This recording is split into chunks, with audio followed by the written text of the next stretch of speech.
Good morning friends. आज मु सकाळ उठी प्रथमे हल्का खरा और ठंडा पवनर मजा नेला परे मो अलस भांगी रेडी हो गली घर को जीवाई। तो ये आम आसी बस स्टाण्ड रे पहुँचला परे टाइम रे आमको बस मिलगला। बस रे बसला परे मु किछ समय सोई जाइतली। उठिकी देखली तो मामू दीदी सोईची। तो मते पाखापाखि गलानी घर। तो मो बाबू फोन कर कि बस पाखक आसी आमको नापाई से आसी जाइए आमको बस पाखे नापाई टाइम रे। तो बस रे ओह्लैला परे बहुत जोर भोक करथिला। तो माउसी झील बाबू दी जण मिसिक आसते। तो माने मते बांति लगे बस रे। मु खाइनी किछि। तो मु किछि तो खाइ नथली। सकाळु बाहर के आसिथलु मामू दीदी भी किछि खाइ नथला। तो सेथिपई एठी गुपचुप थिला। हम कहली घरे जाइए खाइबू, बेसी हल्का बेसी खाइबुनी, हल्का फुल्का खाइके जीवु। तो गुपचुप खाइ नथिलु।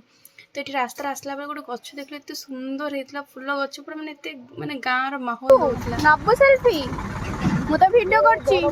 लाज काई करछु? आई लाज काई करछु? मैं वीडियो करछि। ए हे एटा भी लाज करछि। ए टिके मजा मस्ती करी जाइए घरे पहुँची गलो।